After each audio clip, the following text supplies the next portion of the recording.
तो देखिए अभी तक हम लोग बात कर रहे थे कि इंडियन कॉन्स्टिट्यूशन के बारे में हम लोग पढ़ रहे थे, क्या इम्पोर्टेंस है इंडियन कॉन्स्टिट्यूशन की और क्या टाइम फ्रेमवर्क था उस टाइम जब इंडियन कॉन्स्टिट्यूशन को फ्रेम किया जा रहा था। तो देखिए जो इंडियन कॉन्स्टिट्यूशन है मतलब उस टाइम जब इसको फ्रेम किया जा रहा था 1946 में नवंबर में जो कॉन्स्टिट्यूंट असेंबली थी उसका मतलब 1946 में इलेक्शंस हुए थे। एक ये जो देखिए कॉन्स्टिट्यूंट असेंबली की डिमांड काफ़ी पहले से चल रही थी। 1933 का जो सेशन था वहाँ पर 1934 में 1934 में जो एम एन रॉय थे फर्स्ट टाइम उन्होंने कॉन्स्टिट्यूंट असेंबली की डिमांड रखी थी। फिर जो जवाहरलाल नेहरू थे उन्होंने फिर नेक्स्ट टाइम जब सेशन हुआ था वहाँ पर इसकी डिमांड रखी और फिर फाइनली ऑफिशियल इसके डिमांड को रखा गया कि इंडिया को अब कॉन्स्टिट्यूंट असेंबली चाहिए।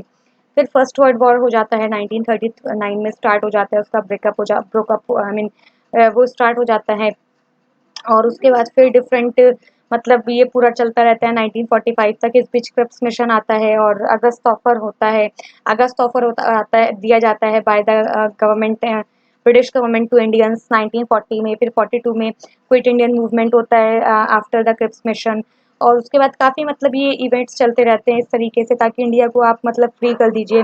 तो फिर 1942 के बाद 47 में फिर क्या होता है 1946 में इलेक्शंस होते हैं तो कॉन्स्टिट्यूंट असेंबली को फ्रेम किया जाता है क्योंकि उस टाइम 45 के आसपास जब वर्ल्ड वॉर खत्म होता है तो वहाँ पर भी जो ब्रिटेन था वहाँ पर भी एक गवर्नमेंट बनती है मतलब लेबर पार्टी की गवर्नमेंट आती है और जो नए प्राइम मिनिस्टर थे क्लेमेंट एटली वो पावर में आते हैं। तो क्लेमेंट एटली जो थे वो मतलब चाहते थे कि हम लोग अब जितनी भी जो कॉलोनीज हैं उनको हम लोग और मतलब हम लोग हम नई लीड कर सकते हैं क्योंकि देखिए सेकेंड वर्ल्ड वॉर में जो डेवलप्ड कंट्रीज थी लाइक ये जो ब्रिटेन थी फ्रांस थी ये लोग बहुत बुरे तरीके से मतलब तबाह हुए थे, बर्बाद हुए थे, बहुत इनका मतलब नुकसान हुआ था इस वर्ल्ड वॉर में।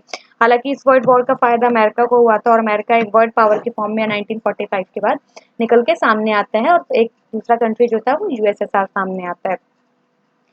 तो कॉन्स्टिट्यूंट असेंबली की डिमांड होती है फिर 46 में इलेक्शंस होते हैं कॉन्स्टिट्यूंट असेंबली के और ये कॉन्स्टिट्यूंट असेंबली का फिर कॉन्स्टिट्यूट किया जाता है नवंबर में। फिर दिसंबर में इसके जो सेशंस होते हैं मीटिंग्स होती हैं वो स्टार्ट होती हैं और जो सत्येंद्र प्रसाद सिन्हा हैं एसपी सिन्हा ये इसके फर्स्ट चेयरमैन बनाए जाते हैं लेकिन जो परमानेंट इसके चेयरमैन बनाए थे वो डॉक्टर राजेंद्र प्रसाद थे और बी आर अम्बेडकर जो ड्राफ्टिंग कमेटी थी इसमें उसके मतलब फादर कहे जाते हैं।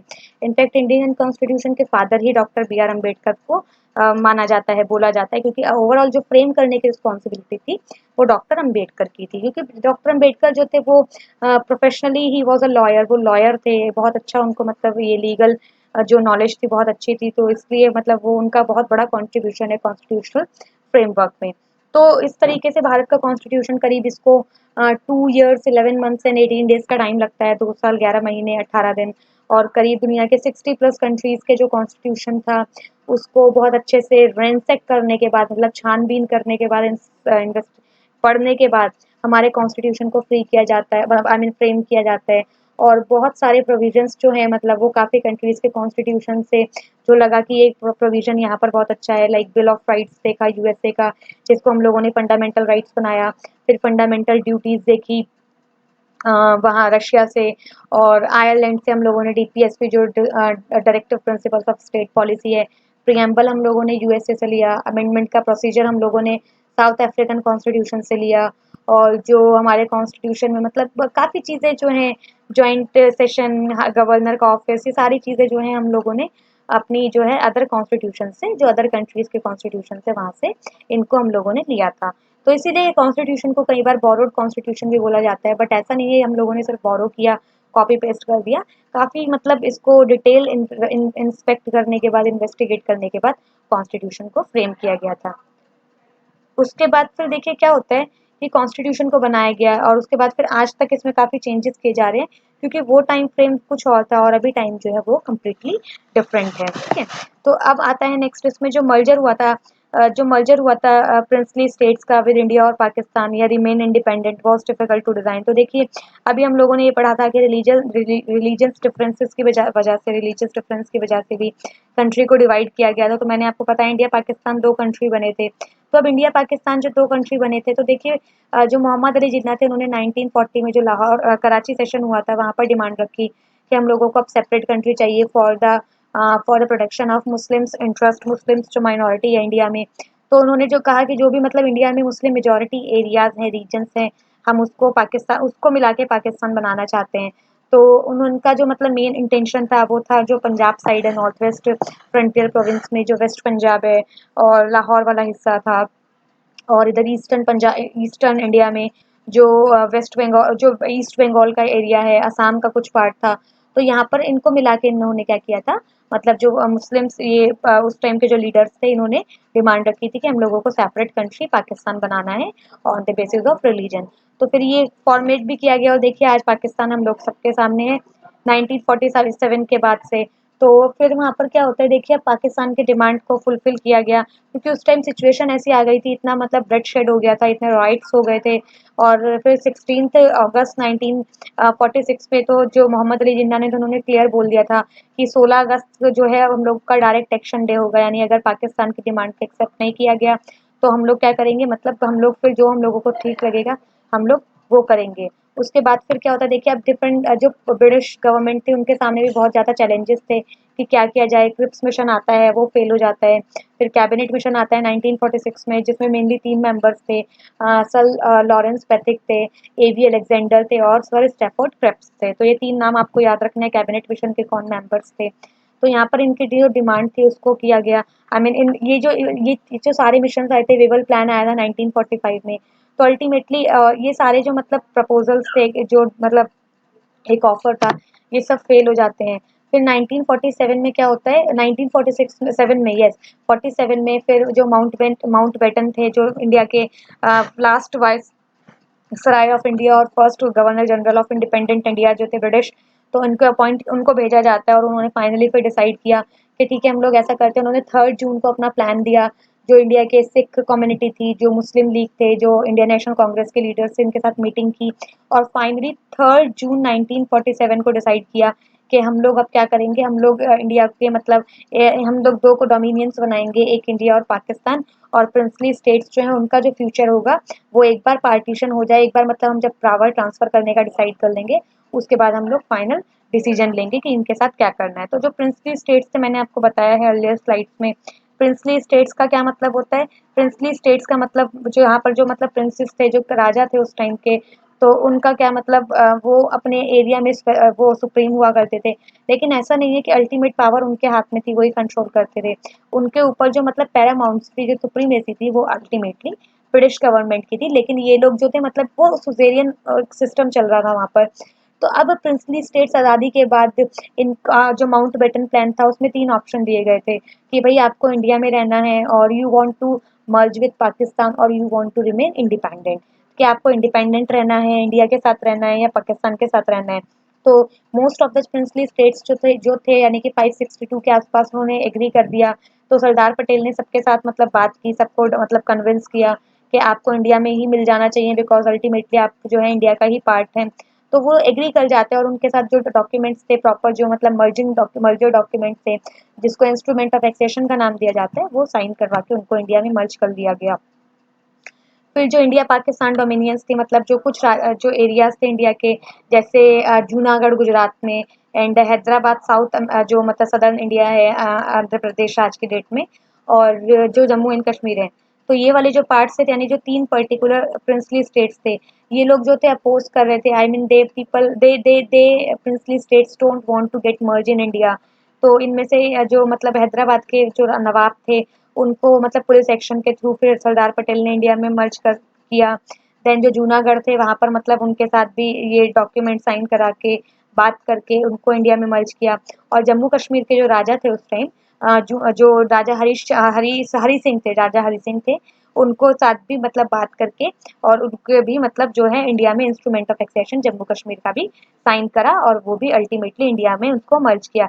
लेकिन देखिए कश्मीर का केस थोड़ा सा मतलब डिफरेंट है rest of the other princely states से, क्योंकि वहाँ पर पाकिस्तान जो थे, उन्होंने जो कबायली पीपल थे, जो ट्राइबल्स थे, उनको मतलब हमले के लिए भेज दिया था, और पाकिस्तान को वो स्टार्टिंग से ही पाकिस्तान जो था कश्मीर को इंडिया में मर्ज करना चाहता था। लेकिन जो मतलब इंस्ट्रूमेंट ऑफ एक्सेशन जो यानी जो डॉक्यूमेंट साइन हुआ था, एग्रीमेंट साइन हुआ था, इसको वो एग्री नहीं करते। वो कहते कि आपने धोखे से साइन किया था, जबरदस्ती फोर्सफुली साइन किया गया डॉक्यूमेंट था। तो मतलब इस तरीके, तो ये थोड़ा सा प्रॉब्लम आई है जम्मू एंड कश्मीर के साथ। अदरवाइज जो रेस्ट ऑफ इंडिया है वो आज एक यूनाइट इंडिया है। देन जो फ्यूचर ऑफ द कंट्री है, it was seen not much secure to make constitution. अब जो इंडिया का जो मतलब फ्यूचर था, ये बहुत ज़्यादा सिक्योर नहीं था, मतलब it was not seen seen not much secure to. अब देखिए इंडिया का जो फ्यूचर था ये बहुत ज़्यादा उस टाइम मतलब उतना स्ट्रॉन्ग कंट्री नहीं था कि अपना एक कॉन्स्टिट्यूशन बना सके, क्योंकि देखिए उस टाइम जब ये मतलब 40s का टाइम चल रहा था तो उधर वर्ल्ड वॉर खत्म हुआ था, हमारे कंट्री के में भी स्ट्रगल चल रहा था इंडिपेंडेंसी के लिए, और बाकी की जो रेस्ट ऑफ द कंट्रीज थी उनकी हालत भी बहुत खस्ता थी, बहुत मतलब अच्छी नहीं थी, कुछ भी कोई सपोर्ट में नहीं था हमारी कंट्री के लिए भी। तो फिर अभी इस जो मतलब इतनी जो मतलब ब्लीक सिचुएशन थी, इतनी मतलब वीक सिचुएशन थी, तो इस टाइम में एक अच्छा कॉन्स्टिट्यूशन, एक स्ट्रॉन्ग कॉन्स्टिट्यूशन लाना भी एक बहुत बड़ा चैलेंज था। तो अल्टीमेटली हमारे जो कॉन्स्टिट्यूशनल मेकर्स थे उन्होंने कॉन्स्टिट्यूशन फ्रेम किया, और मतलब उस टाइम ये भी मतलब कहा गया था कि ये जो कंट्री इंडिया है, नया कंट्री जो बना है 1947 में, ये कंट्री बहुत लंबे टाइम तक नहीं चलेगा, और ये कॉन्स्टिट्यूशन भी मतलब कुछ नहीं है, ये भी बहुत जल्दी फेल हो जाएगा, like the constitutions of other country. तो फिर यहाँ पर क्या किया जाता है, तो फिर यहाँ पर फिर क्या होता है, यहाँ पर क्या किया जाता है, फिर जो कॉन्स्टिट्यूशन था मतलब फिर फाइनली क्या किया जाता है, जो कॉन्स्टिट्यूशन था उसको अभी बनाया गया 1950 में, और उसके बाद अभी ये जो कॉन्स्टिट्यूशन है देखिए सक्सेसफुली हम 21st सेंचुरी में है, यानी कि 2020 करीब 75-76 ईयर्स हम लोगों को हो चुके हैं। तो अब तक हमारा जो कॉन्स्टिट्यूशन है, अमेंडमेंट्स चल रही हैं, हुई हैं, और अभी आगे भी होंगी, लेकिन ओवरऑल जो हमारा कॉन्स्टिट्यूशन है बहुत सक्सेसफुली काम कर रहा है। फिर हम लोग नेक्स्ट बात करते हैं कि देखिए पाथ टू कॉन्स्टिट्यूशन। अब कॉन्स्टिट्यूशन का मतलब बनाने के पीछे जो मेजर इवेंट्स थे वो क्या क्या थे, तो 1928 में drafted constitution for India by Motilal Nehru. देखिए ये जो 1928 का एक ड्राफ्ट कॉन्स्टिट्यूशन था, ये नेहरू रिपोर्ट के नाम से फेमस है, क्योंकि देखिए उस टाइम क्या हुआ था, जो 1927 में 1928 में साइमन कमीशन आया था इंडिया में, अगर आपको याद हो, जनवरी 1928 में साइमन कमीशन आता है, जिसमें जो सर जॉन साइमन थे और 7 टोटल मेंबर्स थे, वाइट ब्रिटिश मेंबर्स थे। तो ये लोगों को इंडिया भेजा गया था कि आप देख के आइए कि भारत का जो वो जो 1919 का गवर्नमेंट ऑफ इंडिया एक्ट है, जिसे मॉन्टेग्यू चैम्सफोर्ड रिफॉर्म्स भी कहते हैं, उसकी वर्किंग आपको देख के आनी है, और भारत का जो कॉन्स्टिट्यूशन है, कॉन्स्टिट्यूंट असेंबली है, उसके बारे में आप लोग पूरा मतलब देख के आइए और हमको सजेस्ट करिएगा, रिकमेंड करिएगा। तो उस साइमन कमीशन की जो रिपोर्ट थी वो फेल होने के बाद फिर क्या होता है इंडिया में, फिर उसके बाद जो होता है मतलब फटाफट से इंडिया में जो मोतीलाल नेहरू थे उन्होंने एक रिपोर्ट तैयार की 1928 में, जिसमें कुछ बहुत बेसिक बेसिक डिमांड्स रखी थी, लाइक फंडामेंटल राइट्स की, और ज्वाइंट इलेक्टोरेट की, और मतलब कि आप अपने एक्सपेंसेस कम करिए, और हम लोगों को मतलब एक कॉन्स्टिट्यूंट असेंबली चाहिए, इस तरीके की बहुत बेसिक डिमांड्स थी। तो इस रिपोर्ट को नेहरू रिपोर्ट नाम से जाना जाता है। तो आप नेहरू रिपोर्ट याद रखिएगा, मोतीलाल नेहरू ने प्रेजेंट की थी, ना कि जवाहरलाल नेहरू ने। ठीक है, और 8 अदर कांग्रेस लीडर्स थे इनके साथ, जो इनके सपोर्ट उनको मतलब फेवर कर रहे थे, सपोर्ट कर रहे थे। देन 1931 में क्या होता है, कराची रेजोल्यूशन आता है। देखिए जो रेजोल्यूशन हुआ था, मतलब कराची में हर साल जो ये इंडियन नेशनल कांग्रेस पार्टी थी, आज हम लोग जो कांग्रेस पार्टी देखते हैं राहुल गांधी, सोनिया गांधी की, इसका जो पूरा नाम है वो इंडियन नेशनल कांग्रेस है, और इंडिया में टोटल 8 जो है वो मतलब नेशनल पॉलिटिकल पार्टीज हैं, तो उसमें से एक आईएनसी भी है। तो अब ये जो इंडियन नेशनल कांग्रेस है, ये 1885 में इसका कॉन्स्टिट्यूट किया गया था, बनाया गया था। तो इनके हर साल जो थी एनुअल मीटिंग होती थी, जिसको सेशन बोला जाता था। तो इनका जो 1931 का सेशन हुआ था वो कराची में हुआ था, और यहाँ पर एक रेजोल्यूशन पास किया गया था। रेजोल्यूशन मतलब एक प्रपोजल पास किया गया था कि कैसे जो इंडिपेंडेंट इंडिया होगा उसका कॉन्स्टिट्यूशन किस तरीके का होगा, और उसमें मेनली क्या क्या फीचर्स होंगे। तो देखिए उसमें क्या फीचर्स होंगे, एक तो यूनिवर्सल एडल्ट फ्रेंचाइजी दिया जाएगा, यानी कि जो 18 ईयर्स अबव होंगे उन सारे लोगों को हम लोग वोटिंग राइट देंगे। फ्रेंचाइज वर्ड का मतलब होता है राइट टू वोट। एडल्ट मतलब 18 ईयर्स प्लस, यानी जो अबव 18 ईयर्स है, और यूनिवर्सल मतलब एवरीवन। तो हम लोग ये डिस्क्रिमिनेशन वेस्टर्न कंट्रीज में हुआ है, लाइक रिच एंड पुअर वाला, कास्ट एंड कलर वाला, एंड रिलीजन वाला, एंड जेंडर जो डिस्क्रिमिनेशन हुआ है कि वेमेन को वोटिंग राइट नहीं मिलेगा, जो प्रॉपर्टी जिनके पास नहीं है उन लोगों को वोटिंग राइट नहीं मिलेगा। तो ऐसा कुछ ये जो आई मीन ये जो सारे जो इवेंट्स थे ये सारे वेस्टर्न कंट्रीज में थे। तो इंडिया में पहले ही उन्होंने डिक्लेयर कर दिया था 1931 की जो ये सेशन में, कि हम लोग क्या करेंगे, यूनिवर्सल एडल्ट फ्रेंचाइजी देंगे, यानी सबको वोटिंग राइट मिलेगा इंडिया में, सब इक्वल माने जाएंगे। Then right to freedom and equality.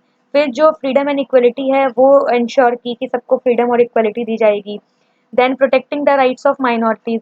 अब जो माइनॉरिटीज़ हैं उनके राइट्स को प्रोटेक्शन की बात की गई, यानी जो भी मतलब रिलीजियस माइनॉरिटीज़ हैं, लिंग्विस्टिक माइनॉरिटीज़ हैं, तो उन लोगों को भी प्रोटेक्ट हम लोग प्रॉपर तरीके से किया जाएगा, मतलब उनके लिए भी पूरा का पूरा जो प्रोविजंस थे कॉन्स्टिट्यूशन में रखे जाएंगे। तो ये सारी की सारी बात हुई थी उस टाइम। तो इस लेक्चर को हम लोग यहीं पर ओवर करते हैं। इसके बाद के जो फर्दर पार्ट्स होंगे that I will discuss in the next lectures. Till then thank you.